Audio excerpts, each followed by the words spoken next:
Boa tarde para quem já almoçou, bom dia para quem ainda não almoçou. Vamos iniciar já já a nossa segunda live. Vou convidar o Daniel aqui para entrar conosco e já já vamos conversar sobre o tema e sobre o que ele deseja compartilhar conosco, sobre o que ele aprendeu na fase 5 e outras coisas que ele quiser compartilhar. Estamos muito gratos aqui pela associação, com essa parceria com os trainers. Deixa eu ver se eu consigo chamá-lo aqui. Cadê? Como é que eu convido o Daniel? Aqui, vamos ver.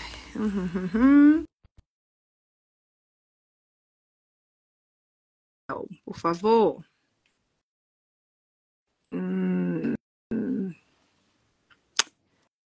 Paciência, meu povo. Entrou! Que bom, Daniel Gabarra. Obrigada e bem-vindo. Conseguimos. Deu tudo certo, Salene. Deu tudo certo, tá dando certo. Eita, coisa Eu boa. não tô vendo a tua imagem, mas o Instagram dá mesmo esse tipo de bizil, às vezes, na live, de um convidado não ver o outro. Ah, bom. Então tá. Então você vai estar conversando aí, olhando para você, né? Eu tô olhando pra você, é uma tela preta para mim. Então tá bom. Importante, você vai trazer sua mensagem, isso que é mais importante. As pessoas veem nós dois, acho que aconteceu isso com a Priscila também. Depois eu vou até verificar se tem alguma forma da gente conseguir manter a gente se vendo, né? Que fica legal quando a gente tá se vendo. Mas você tá me escutando Sim. bem, né? Tô te escutando perfeitamente. Isso que Ótimo. importa, né? Eu consigo acompanhar a discussão, né? Ótimo. Beleza, então muito obrigada por estar aqui conosco. Antes da gente continuar falando, eu vou só iniciar me apresentando em respeito às pessoas com deficiência visual ou baixa visão. Então, meu nome é Salene, tô com cabelo... Aí você vai saber como é que eu tô, né, Daniel, também. Isso. Tenho cabelo cacheado preto, que tá solto, pele morena, tô com batom mais vermelhinho, óculos preto. Tô com 2 anéis, um em cada mão, uma pulseira, mas acho que só dá para ver os brinquinhos na minha orelha aqui. Então, é assim que eu estou, de camisa branca e colar preto. Então, eu venho aqui desejar uma ótima aula, discussão, compartilhamento que Daniel vai trazer aqui.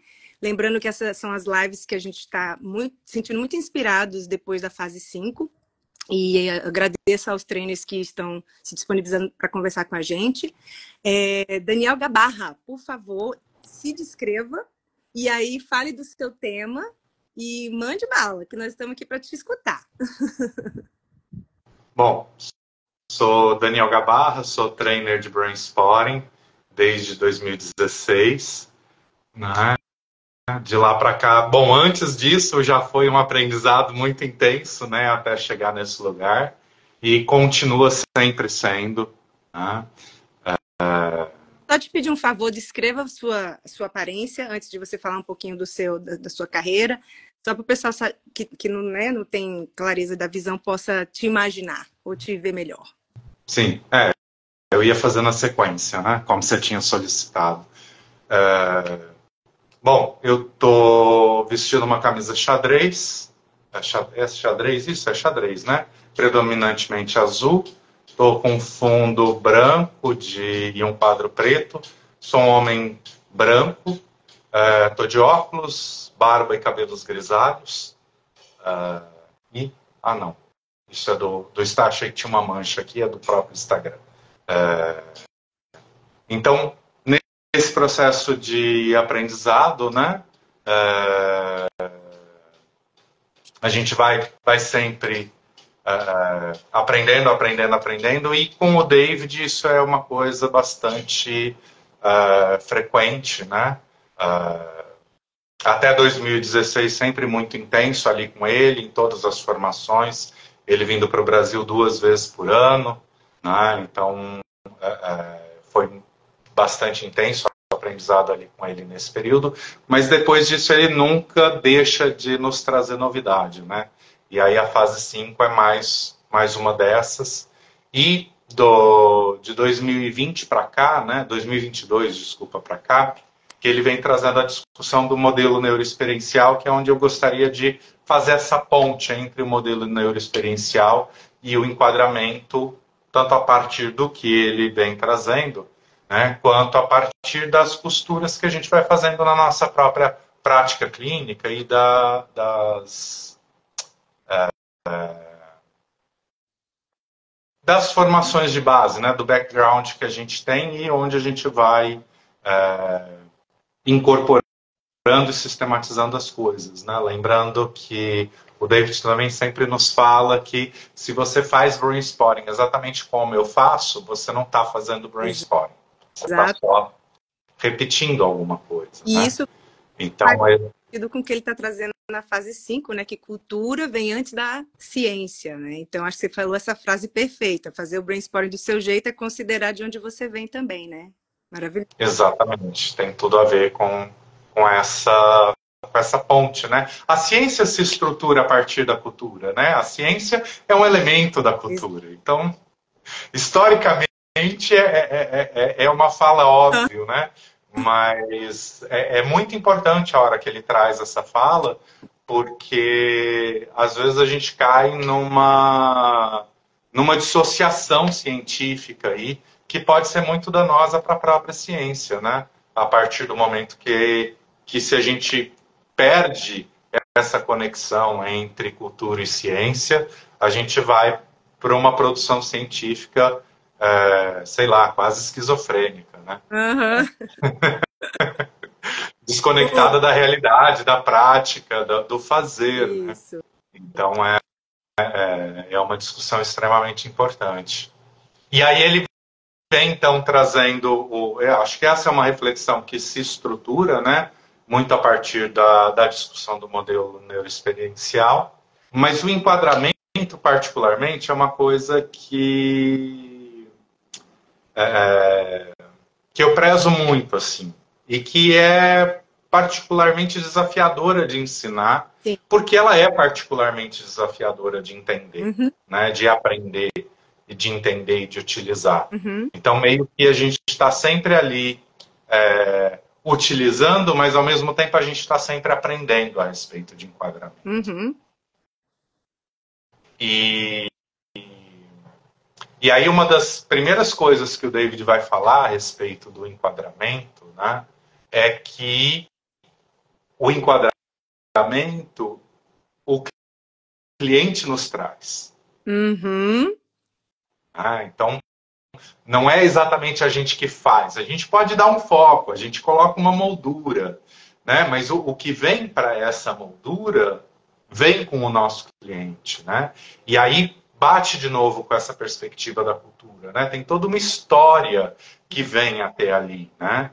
Tem a psicoterapia com a gente começa no momento em que o cliente nos escolhe, muito antes do que o momento que ele chega para a nossa sessão. Sim. E o processo de autoconhecimento, de autorreflexão, de autodesenvolvimento e de autorregulação, em última análise, né, de cada sujeito, ele é contínuo e independe da hora que ele chega ou não para a gente, mas ele chega para a gente dentro de uma etapa desse processo. Sim.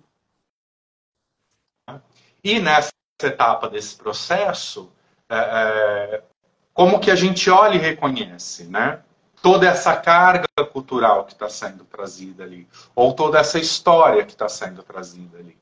Isso, para mim, faz uma ponte muito grande com o psicodrama. Né? Porque o Moreno sempre falava que o psicodrama é a terapia do aqui e agora. Né? E, para mim, o brainstorming é uma terapia do aqui e agora. Sim. Né? Não é porque a gente olha para o passado que a gente está saindo do aqui e agora, porque, em última análise, a gente está buscando esse passado que está presente aqui e agora, interferindo, em última análise, na liberdade, no livre-arbítrio do sujeito. Sim. Porque muitas vezes a gente está respondendo com relação ao presente com base nesse passado. Então, esse passado é presente. E aí, ao mesmo tempo, é um trabalho muito sutil e intenso, né? Esse olhar e reconhecer, né? Então, o nosso lugar enquanto terapeuta, mais do que enquadrar, é reconhecer isso que está vindo com o nosso cliente e muitas vezes ajudando a ele perceber o que está por trás, né? Quais são as outras camadas que não estão óbvias ali diante do que ele traz.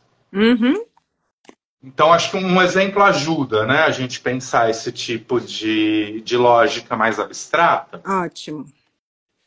Se um cliente chega para mim, que eu não pensei de antemão um exemplo, mas vamos lá. Vou pegar um caso, vou criar em cima de um caso da supervisão de hoje cedo. Né? Se um cliente chega para mim com uma queixa de um relacionamento abusivo, às vezes ele nem tem, ou ela não tem nem a percepção de que aquilo é um relacionamento abusivo. Sim. Mas os conflitos que aquele relacionamento traz, o sentimento de culpa diante daquela situação, né, as limitações e cerceamentos que esse companheiro ou essa companheira estão colocando ali naquela relação, nos mostram com certa precisão ali essa leitura de que ali tem, por exemplo, um relacionamento abusivo. Tá? A hora que a gente entra, por exemplo, com uma psicoeducação a respeito de relacionamento abusivo, ajudando essa pessoa a reconhecer que ela está dentro de um relacionamento abusivo, a gente não está enquadrando isso, mas a gente está desvendando, né, algo que está por trás desse processo, que ainda não está na percepção daquele sujeito. Tá? Junto com isso, a gente também vai buscar, então, quais as histórias do passado estão presentes nessa sintomatologia do presente, né? Então, se eu cair numa relação abusiva, dentro da minha história, qual foi o que me fragilizou, né, para que eu caísse? E eu caísse nesse lugar de que o abusador, ele é especialista em encontrar vítimas. Então, eu caí na relação abusiva não porque eu tenho uma fragilidade, mas porque essa fragilidade fez com que o abusador me identificasse como uma vítima possível. E aí, o que eu posso fazer? Eu não posso sobre o abusador, mas eu posso sobre o que me fragiliza e o que me fortalece diante desse abuso. Então, a gente vai ampliar esse olhar do aqui e agora, óbvio, para esse aqui e agora que vem do passado, fazendo essas pontes. E muitas vezes essas pontes também são culturais. Eu ia até falar isso, que até o que é abusivo ou não vai depender da cultura. O que é considerado abusivo ou não, se a gente for pensar. Porque muitas vezes uma comunidade que é normal o homem ser mais agressivo, essa comunidade, um terapeuta dessa comunidade, se ele não tiver também uma visão de que, opa, tem outros lugares que não é assim que é tratado, ele talvez nem coloque, né, essa questão como abusiva. Então é muito... como que a gente tem que considerar quem é o terapeuta, qual é a história, de onde vem, qual é a percepção, e até o que você está falando que é maravilhoso aí, Daniel, é assim, até a importância da psicoeducação mesmo e o quanto que essa pessoa recebe ou não essa psicoeducação, né? Que vai fazer parte desse enquadramento. Sim, e aí nesse lugar a gente traz a cultura de novo em um nível de importância muito grande, porque a relação não deixa de ser abusiva a partir daquele momento que aquilo é entendido como normal por aquela cultura. Isso. Né? Então, se aquilo está privando o meu direito e a minha liberdade sobre mim mesmo, aquilo é abusivo. Isso. Né? Não importa se aquilo é considerado normal ou não por aquela sociedade, né? Ou por aquela comunidade. E muitas vezes, quando a gente está imerso nessa mesma cultura, nessa mesma comunidade, nessa mesma realidade, a gente vai ter dificuldade, enquanto terapeuta, de perceber isso. Mas, e aí é o olhar da incerteza, né? que nos ajuda a nos libertar desse lugar. Tá? Então, é a cultura do cliente ou da cliente, mas é a cultura do terapeuta ou da terapeuta também. Exatamente, exatamente. E isso tudo está dentro dessa moldura. Isso que eu falo, não deixa ele vai falar que ele vai falar disso, que é exatamente o autoconhecimento do terapeuta também, né? A história do terapeuta é ali que vai ter esse encontro e ao mesmo tempo esse lugar de opa, como é que a gente se encontra para trazer o que é o nó do borogodó para a gente olhar no aqui e agora, né? Maravilhoso. Tô lembrando aqui de um caso, por exemplo, né? Que tinha essa questão de uma estrutura machista muito grande ali dentro do casamento e tal. Eu ia, porque você também tem que fazer isso com muito respeito, né? Você não pode... Se você entra impondo alguma coisa, você está sendo tão abusivo quanto. Sim, né? sim. Então, eu trazia esse tipo de reflexão, esse tipo de questionamento, querendo ampliar esse olhar da pessoa diante da reprodução de uma estrutura machista ali dentro daquela relação. Né? E, assim, pouco importa se é uma relação heterossexual, se é uma relação entre dois homens, entre mulheres. Pode reproduzir esse tipo de estrutura a partir do momento que a gente está inserido dentro dessa estrutura social. Né? E aí eu fui questionando e tal, a pessoa continuava no casamento, tinha uma série de outras questões ali envolvidas e teve alguma outra coisa mais extra da vida da pessoa, agora não lembro exatamente o que foi que ela acabou interrompendo o processo terapêutico, mas aí alguns anos depois eu tive a oportunidade de encontrar com essa pessoa e ela veio me agradecer, né? Porque mesmo ela não dando continuidade ali no trabalho terapêutico naquele momento por outras questões, aquilo foi a semente de uma percepção, né, desse quadro mais amplo, maior ao qual ela estava inserida. Sim, maravilhoso. Então, esse olhar de cuidado e de ampliação, ele é muito grande, né? Mas, querendo voltar um pouco para a perspectiva do enquadramento de uma forma mais... Objetiva? Tentar... Mais objetiva, talvez? Acho que objetiva é uma boa palavra. Então, primeiro a gente abre, né, para a gente entender, para a gente ver o que tem ali. Então, o cliente chegou, um novo cliente ali para a gente está abrindo esse olhar para ver, né, o que é essa primeira camada que chega, quais são essas outras camadas que ele traz e onde isso reverbera nas nossas camadas.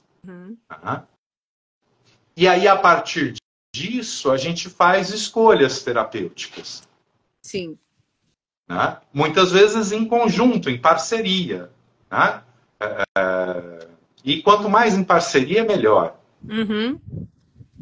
Nesse direcionamento, mas eu tenho esse quadro gigantesco. Dá para olhar para esse quadro todo? Às vezes a gente precisa olhar para esse quadro todo e fazer um processamento mais aberto mesmo, olhando para o máximo de elementos possíveis para poder integrar, né, esse olhar para todos os elementos. Mas, às vezes, a gente vai precisar dar um nível de precisão, né, e buscar um ponto específico onde parece que essas coisas mais se amarram ali. Sim. Então, a hora que eu faço isso, eu posso fazer isso através da história. Eu posso, então, a partir de um evento que melhor representa toda aquela história. Né? Eu posso fazer isso através de uma emoção. Né? Então, culpa, vergonha, medo. Né? Qual é a emoção que melhor conecta todos esses elementos? Né? Uma sensação. Uma sensação.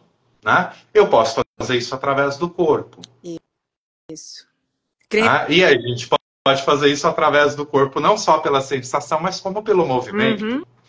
Né? E aí E aí a gente vai para o micromovimento, né? Que o David explora inicialmente a partir do trabalho com esporte, mas que ele é muito útil na clínica, sem nenhuma associação com a perspectiva esportiva. Uhum. Uhum. E já tem o livro dele em português, para quem não sabe, né? Que, se eu não me engano, vou pegar aqui o nome, acho que é o Cérebro no Esporte. Acho que é isso, eu vou olhar, mas pode ir falando, Daniel. Tem um capítulo específico que fala disso, né? Então, por exemplo, recentemente eu estava trabalhando com uma cliente e voltou à tona uma história que a gente já tinha trabalhado, né? Era uma série de procedimentos médicos, né? E aí, de repente, o presente resgatou de volta um procedimento médico que a gente já tinha trabalhado. Eu, putz, mas a gente já trabalhou isso. Por que isso voltou? E voltou forte, assim, não voltou? Porque às vezes volta numa outra camada, né? Então, às vezes você trabalhou na insegurança e volta...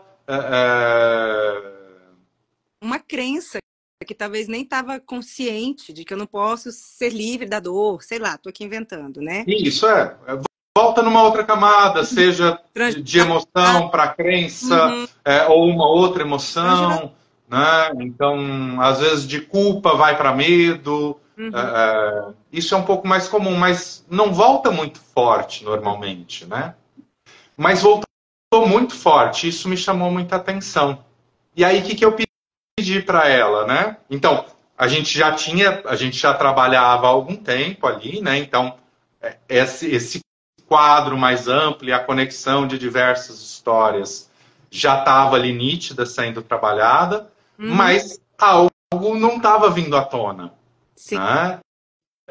Nem a partir da sensação corporal, nem a partir da emoção, nem a partir das crenças, nem a partir das memórias, tinha algo ali ficando esquecido.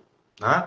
E aí o que eu virei e falei para ela, você consegue ir para a posição do procedimento? Né? A hora que ela começou a movimentar o corpo em direção à postura do procedimento, a ativação já veio. Já veio toda aquela descarga. Então, essa talvez seja uma das formas mais precisas, assim, né? Da gente ir para algo muito aparentemente pequeno. Sim. Mas que, ao mesmo tempo, é a porta de entrada para um universo gigantesco dessa rede de memória que a gente está querendo acessar e catalisar o processo de autorregulação e de homeostase, né, desse sujeito, né, desse organismo, desse indivíduo. Sim. E você falou uma coisa que é crucial no enquadramento, né, Daniel? Tudo que você está falando é justamente para chegar nesse ponto de encontrar ativação no aqui e agora.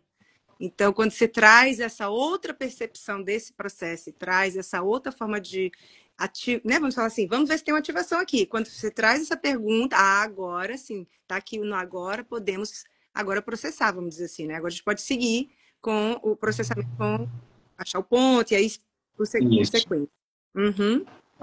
Então, eu acho isso é muito legal, que esse é é uma história que exemplifica um processo muito construído, né, de enquadramento. Né? E que só chegou nesse ponto porque já vinha dentro de um processo terapêutico. E às vezes são pedacinhos, né, que você vai trabalhando até chegar nesse pedaço. Exatamente. Né? E aí, por exemplo, se a gente olha para a história da patinadora, né? A história da patinadora, ela exemplifica muita coisa, né? Sim. Que também está no livro do David Grant. Eu estou falando isso porque tem pessoas que estão assistindo a gente e não conhecem o Brainspotting, então tem algumas pessoas aqui. Então, lembra que você vai falar, por favor, Daniel, não esqueça, só para falar do nome do livro aqui. O Cérebro no Esporte, Superando os Bloqueios e Ansiedade de Performance, que é do David Grant, e o Brainspotting, que é o outro livro do David Grant, para quem tiver interesse, que está vindo aqui pela primeira vez, escutando sobre Brainspotting. A gente está numa discussão um pouco mais profunda, aqui mas a gente está tentando trazer um pouquinho também aqui para os novatos que estão interessados no Brainspotting. Sim. É bom que fica com vontade de fazer o treinamento, porque só para fazer o treinamento que você vai entender de verdade. Não adianta nem se a gente falasse aqui tudo, né, Daniel? Tem que Enquadramento é uma das coisas mais complexas mesmo, assim, né? Eu acho que eu lembro quando eu fui para Nova York fazer o treinamento de trainer com o David, eu perguntei alguma coisa para ele sobre enquadramento, e aí ele falou, desenhou, fez exemplo, mostrou com o corpo, né? David, sua didática fantástica, né? E aí ele terminou como? Mas não se preocupa, porque você vai continuar aprendendo sobre enquadramento para o resto da tua vida clínica. E por isso que o BrainSpot é tão inclusivo, porque depende também do nosso desenvolvimento profissional, da nossa linguagem, do nosso autodesenvolvimento, né? Principalmente da nossa conexão com nossos pacientes. A questão relacional é fundamental aí, né? Saber transmitir a segurança ali, por mais que a pessoa ainda não esteja 100% segura de se abrir, mas vem muito desse lugar. Por isso que ele fala que a gente está sempre aprendendo e ele não quer botar em caixinha de jeito nenhum. Eu já tentei também de tudo, Daniel. Falar, mas qual é o ponto? Mas que pergunta? Mas não sei o quê. Não tem esse negócio. Cada um vai achar seu jeito de fazer isso. Mas existem algumas coisas que você já pontuou aqui que é muito importante de frisar, que tem sim uma história a ser considerada, tem a cultura e tem o lugar que a pessoa está hoje nessa história, nesse contexto, sua percepção. Estou só nomeando aqui, tá? O que você vem falando, se complementar, você complementa. E você falou um ponto muito importante que o David falou no treinamento, que é a questão do respeito, de explorar e alinhar, né, com o princípio de incerteza. Essas 3 palavras ele falou lá no treinamento. Respeitar a cultura, explorar a cultura e alinhar a cultura com a cultura diante desse princípio de incerteza. Não é porque a pessoa está nesse contexto também que já sabemos o que vai acontecer. Não, a gente só está ali funilando para depois abrir de novo. Como você falou, abre, funila e abre de novo durante o processo, né? Mas um foco que você disse aqui para a gente pontuar estamos fazendo um enquadramento para trazer a percepção de ativação no aqui e agora. Né? O que é ativação? Né? O que a pessoa percebe que está ali bloqueando, ou que está impedindo, ou que está desconfortável, ou que vamos falar da expansão, né? Ou que também ela precisa de abrir mais, né? Então, é achar um ponto em que o terapeuta e a pessoa entendem como, achamos um lugar para olhar. Vamos pausar aqui e observar? Estou falando mais ou menos o que você quis dizer aí, Daniel, também? Isso. Né? Porque o enquadramento é isso, né? É esse entendimento, ele acaba tendo, a hora que eu amplio o enquadramento, né? Amplio no sentido de entender as camadas que não estão ali óbvias, eu também estou indo por um processo diagnóstico, no sentido não de um psicodiagnóstico clássico, mas de entender, né, o que da história de vida desse indivíduo, né, seja pessoal ou cultural, está interferindo ali naquela queixa, mas também, e em última análise, para levar para o processamento, qual é essa porta de entrada que vai nos dar a ativação adequada, né, ideal daquele momento, para aquela questão, naquele dia, né, para acessar, né, e catalisar esse processo de autorregulação através da corregulação também. E aí é uma outra ponte com o psicodrama, né? Que é o processo relacional, que é extremamente importante no BrainSpotting e que é essencial também no psicodrama. E você acabou de entrar no outro pedacinho que é o neuro, né? Aí a gente entra para os olhos e aí vamos ver onde é que está isso na sua parte neurobiológica, né? Isso, como que a gente sustenta, né, essa ativação para que esse processo catalisado possa ir da melhor forma possível, né? E aí, então, a gente pode fazer esse enquadramento ou este olhar para a ativação e para a sustentação de uma forma muito específica, muito precisa, né, como eu trouxe o exemplo corporal, ou o próprio David traz no exemplo da patinadora, que está no livro BrainSpotting, que olha para o momento específico onde você sente que você vai perder o controle do movimento. Né? Então, não é olha pro exercício que você faz errado. Não. Não é olha para você fazendo errado. Não. É pro momento imediatamente anterior, quando você começa a perder o controle do movimento. Então é muito específico também. Né? Mas é um específico mais conectado com um evento, por mais que seja um evento corporal aí de novo, né? Então essas coisas estão sempre se compondo em conjunto. Né? Mas às vezes também a gente vai ter um enquadramento mais amplo. Sim, exato.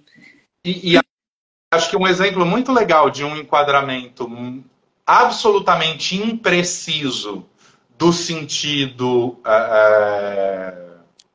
terapêutico racional, né? Mas que eu acho que é de uma precisão também muito bonita, é aquela hora que o cliente está falando da situação, tá? E aí vem a emoção, a voz embarga, surge um choro, surge uma resposta corporal intensa. Estão falando aqui, é mais que uma live, uma verdadeira aula.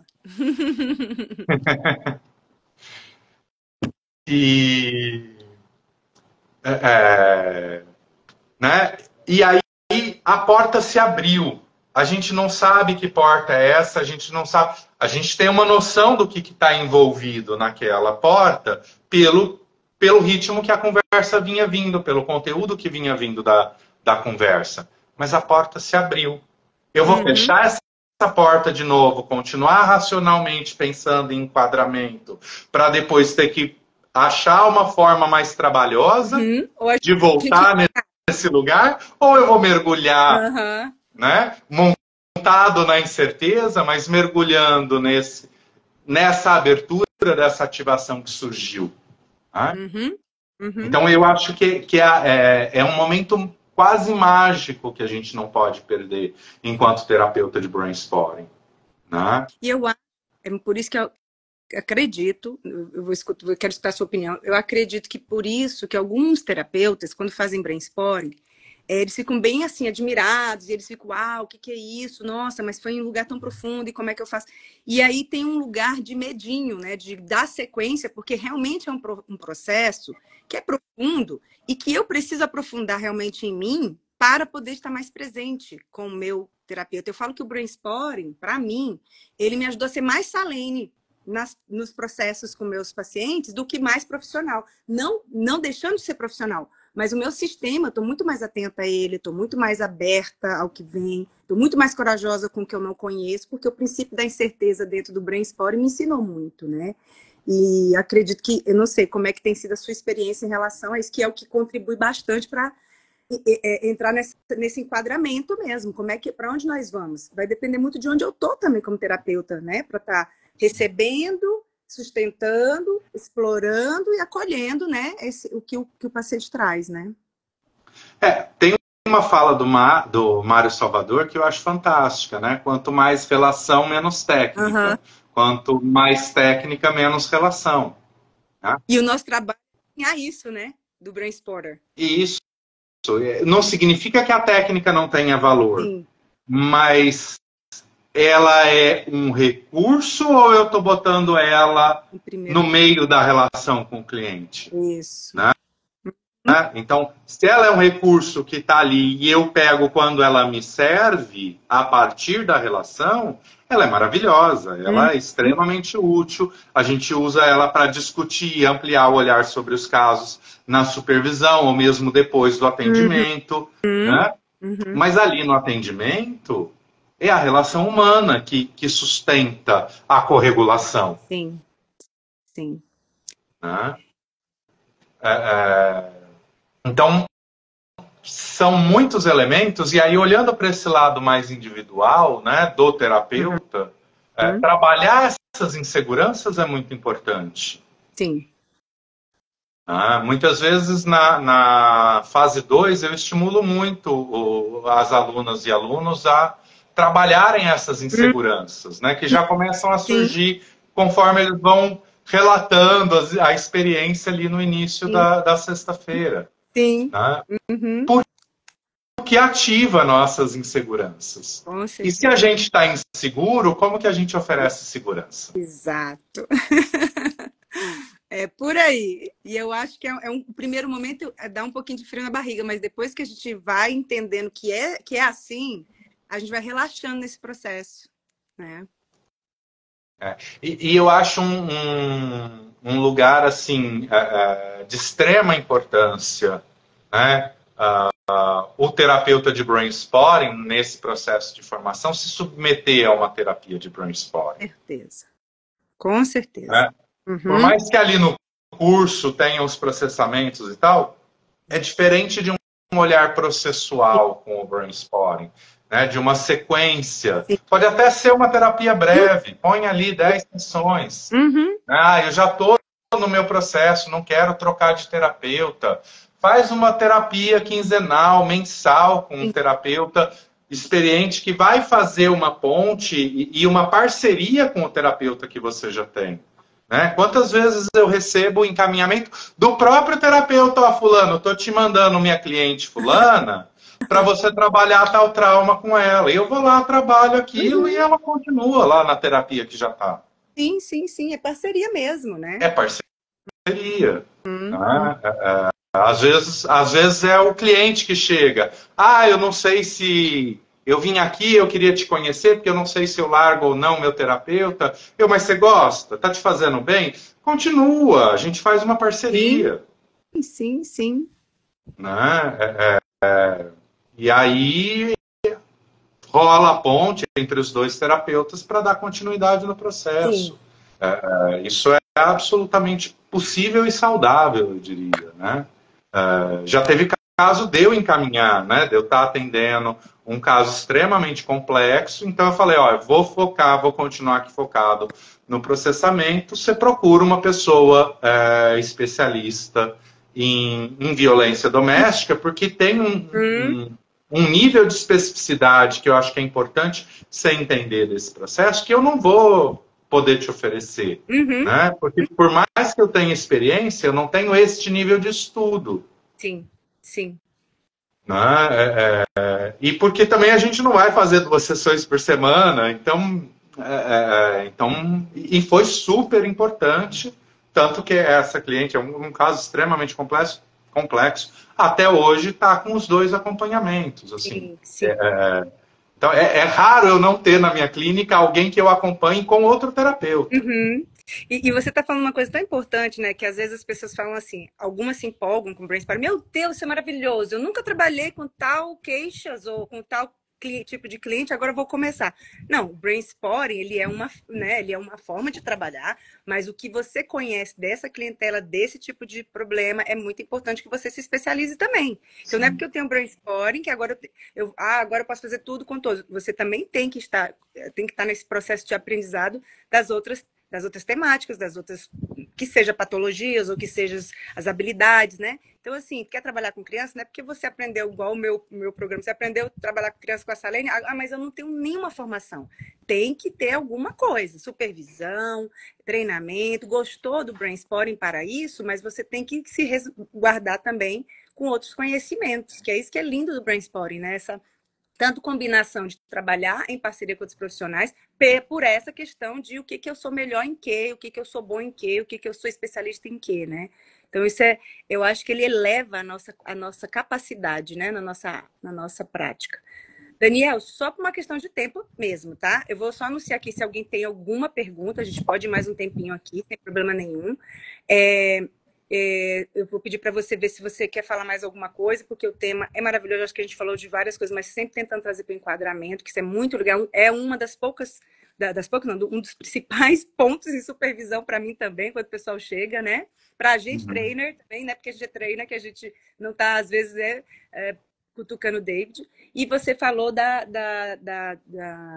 neuroexperiencial. Se você quiser falar um pouquinho sobre... Eu sei que a gente acabou falando disso, mas só para a gente, né, assim, como a gente está falando, tentando ser objetivo aqui, veja se tem mais alguma coisa que você queira trazer. E enquanto isso, só vou falar, gente, se vocês tiverem alguma pergunta, algum comentário, por favor, falem aqui, comentem aqui, para que a gente possa também ir para o caminho que vocês estão desejando escutar. dê aqui um feedback para nós.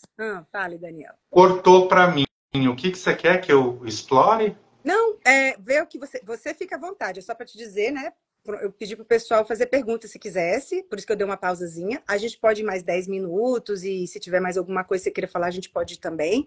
Só para te falar que a gente estava pedindo de 30 a 40 minutos de live, mas eu sei que se a gente puder, a gente fica um tempão aqui, né? Mas assim, veja se tem alguma coisa que você ainda queira, né? Especificar, trazer em relação ao tema que você trouxe. E vamos ver se o pessoal tem alguma pergunta também. Só quis abrir para isso. Mas Beleza. podemos seguir. É que como cortou, eu tive a impressão de que você tinha direcionado alguma questão. Mas eu acho que é isso, assim. Olhando para quem já é terapeuta de brainstorming, fica essa provocação, né? Qual cuidado e qual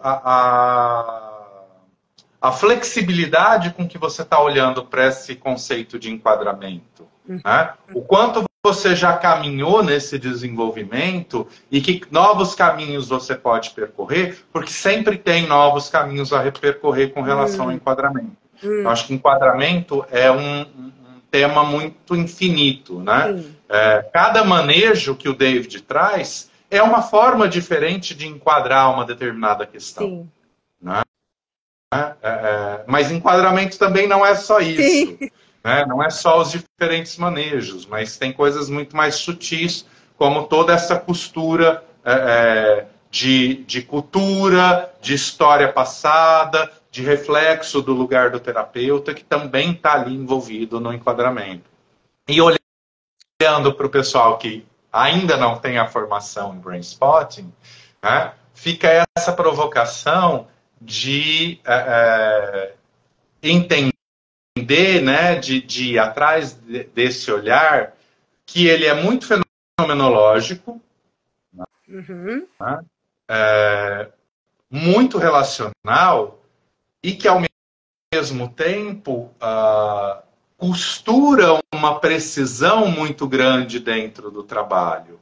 Né? Então, é interessante porque a gente consegue ser aberto e preciso ao mesmo tempo, a partir do brainstorming. E eu acho que essa aparente contradição, que eu vejo muito mais como uma complementariedade, traz uma potência muito grande para o trabalho. Maravilhoso. O que eu tinha falado, que eu posso repetir, foi só usei a palavra modelo neuroexperiencial. Se você quiser falar alguma coisinha para dar um fechamento aqui da sua fala, né? Porque é uma palavra grande, mas é uma palavra interessante da gente explorar um pouquinho quando a gente fala, principalmente para quem está chegando agora, né? Por que a gente tem chamado, né, modelo neuroexperiencial? Eu acho que de uma forma resumida, né, a ideia do modelo neuroexperiencial, ela vai trazer essa ideia de que a gente está partindo de um conhecimento científico, de que a gente tem um olhar e uma base para todos esses novos conhecimentos das neurociências, mas que isso vai fazer sentido a partir de um processo experiencial, né? E de um processo fenomenológico, em última análise, de um processo que vai incorporar todas essas camadas da cultura, da história de vida e do processo de construção ali relacional dentro do trabalho terapêutico. Ótimo. Então, acho que tentando resumir, eu acho que é uma forma razoável de condensar esse conceito tão complexo. Ótimo. Pois é, Daniel, o pessoal gostou, isso é bom, vai ficar gravado, algumas pessoas perguntaram. Quero te agradecer mais uma vez pela sua participação aqui, de alimentar um pouco mais a nossa comunidade, inspirando o pessoal que já é brainstormer. Pessoal, eu gosto de falar brainstorming, né? Porque terapeuta de brainstorming. O pessoal que está curioso, o pessoal que deu uma sumidinha, volte aqui que a gente está querendo se unir, crescer juntos, trazendo mais e mais informações do que existe. Porque, assim, é isso que você falou, Daniel. Eu achei que uma frase que ficou comigo da sua fala existem vários caminhos, mas para eu descobrir esses vários caminhos, por exemplo, para o enquadramento, eu tenho que estar me envolvendo, experimentando, fazendo fase 1 de novo, fazendo fase 2 de novo, talvez. Eu fiz muita fase 1, muita fase 2, porque por mais que a gente vai para os treinamentos avançados, de vez fazer supervisão, é bom ir para o básico de novo. Vamos relembrar algumas coisinhas, porque a gente sempre aprende mais um pouco, né? Então, a gente vai deixar também, quem quiser fazer treinamento com o Daniel, vai lá no Instagram dele, tem as informações. Nosso site logo, logo vai estar também com mais informações. Vamos pegar todas as datas de todos os treinos para colocar no nosso site. Ainda não estamos, mas está em andamento. E quem quiser, então, peço que vá lá no Instagram, no site do Daniel Gabarra. Fala seu site, por favor, Daniel. danielgabarra.com.br ou Daniel Gabarra, tudo junto. Instagram, Facebook, em todas as redes. Ótimo. Que tem Daniel Gabarra, tudo junto. Né? Ótimo. Tem uma turma para acontecer agora, as inscrições já estão abertas, para fase 1 julho e fase 2 setembro. Ótimo. Né? E é isso, assim, né? Eu acho que cada trainer tem o seu jeito, né? Mas todo trainer está ensinando brainstorming a partir desse lugar de antropofagia do brainstorming, mas alinhado a esses princípios básicos e a todo o conceito do David, né? Então, às vezes eu lembro que no começo eu falava muito, e que eu acho que vale a pena, assim, tipo, você fez com um, recicla com outro, vai conhecer outro ponto de vista, né? Vai conhecer outra forma de ensinar brainstorming e vai aprender brainstorming a partir de um outro olhar. Esse lugar da reciclagem, ele é muito rico, o lugar da supervisão é muito rico. Sim. Né? Então faz um tempo de supervisão comigo, faz um tempo de supervisão com Salene, faz um tempo de supervisão com Cíntia, né? Vai conhecer Priscila, vai conhecer esses lugares, porque cada um faz o brainstorming do seu jeito, e aí você começa a perceber essa trama comum fundamental, né? Porque a gente tenta passar isso, mas como é muito experiencial, tem certos elementos dessa trama que são difíceis de colocar de forma muito clara, né? E que é a experiência, seja no ser atendido, seja no atender, que vai de fato construir. E aí, né? Você me fez lembrar de duas falas, uma sua e uma do David, para mim. A minha com o David foi assim, quando ele me chamou, né, ele me convidou para ser trainer, eu falei, mas eu não consigo, como assim, David? Não vai dar, eu estava na Austrália. E aí ele falou, mas me diz só por quê? Por que você não quer? Que é o receio? Eu falei, mas eu não sei fazer como você, como é que eu vou fazer como você? Ele, mas eu não quero que você faça como eu faço, eu quero que você faça como você faz. Aí eu fiquei feliz, tipo, que alívio, e depois quem sou, né? E aí vem sendo essa descoberta. E quando eu vim para o Brasil, eu vim já como trainer em 2016, se eu não me engano. E logo depois você, Priscila, Cíntia, Cris, Tiane, foram para o treinamento para se tornar trainers. E aí alguns de vocês vieram para os meus treinamentos. E você me disse que para você foi importante ter me visto fazer treinamento, não só como o David fazia, mas como eu fazia, e que isso também te encorajou e te inspirou. Então, é isso, você é o Gabarra. Está fazendo o jeito do Gabarra, mas você está dando os princípios, como eu dou os princípios, a parte prática, a gente coloca todos os passos da mesma forma, mas o jeito de falar, o jeito de explicar, o jeito de fazer, cada um vai descobrindo o seu. Então, olhar um pouquinho como cada um faz é muito bom. E aqui nós temos muitas opções, então vale a pena fazer um pouquinho com trainers diferentes. Eu lembro direitinho dessa conversa lá em Niterói depois do treinamento, de te falar, nossa, é diferente, mas é brainstorming. Então, aquilo me deu uma liberdade de tipo, então eu também posso fazer, porque eu não vou fazer igual dele. Né? Então, te ver fazendo diferente, mas fazendo brainstorming, foi muito importante nesse processo. Foi na véspera de eu ir para Nova York. Olha, que legal. Queria também te agradecer por essa diretoria, né, por você estar na associação. Eu, como um dos fundadores da associação, para mim é muito bom ver a associação continuando, né? Foram 6 anos ali na diretoria da associação que eu fiquei, né? Então é um trabalho que eu acredito demais, que eu acho importante existir, crescer e dar suporte, né? E ser esse lugar agregador e de troca dessas tão diferentes e infinitas possibilidades de se fazer brainstorming.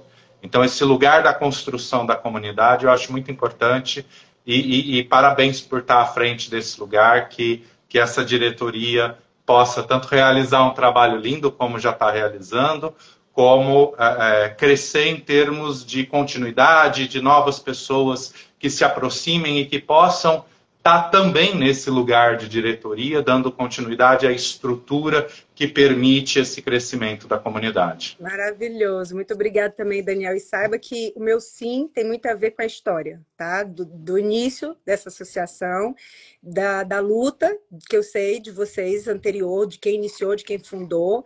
Então, quando a gente não quer mais trabalho na vida, não, mas quando eu vi que eu precisava entrar para dar uma puxada aí, vamos, gente, que senão, né, a gente estava quase ali sem ter pessoas para liderar a associação, então eu estou muito feliz de vocês terem iniciado. Vocês também me inspiraram, e inspiraram essa turma que eu tenho de diretoras maravilhosas comigo, sem elas eu também não estaria dando conta, e eu estou muito honrada e muito feliz de nós estamos aqui da diretoria com a abertura de vocês, trainers, então está sendo muito especial para a gente ter a parceria com vocês também. A gente vai fazer muito mais. São só 10 anos, mas quem sabe, né? A gente deixa aí um legado que continue mais e mais dessa proximidade para a comunidade se sentir com uma identidade mais formada. Esse é o nosso grande objetivo. Vamos fazer nossa identidade brasileira, que a gente iniciou lá atrás, e que a gente possa continuar com essa jornada linda que já tem uma história, né? Nós vamos para 12 anos de associação. Então, é uma história linda e precisamos honrar. Né? Muito Nós somos a segunda maior comunidade de brainstorming do mundo. Só nos Estados Unidos tem mais terapeuta de brainstorming. Então, bora competir, gente. Dá para a gente ganhar. Obrigada mais uma vez, Daniel. Muito obrigado, Salene. Parabéns para a associação. Que essa diretoria possa muito e está podendo. Graças ao suporte. Precisamos de todos. Sim. Tchau, tchau. E até logo, Daniel. Tchau, tchau.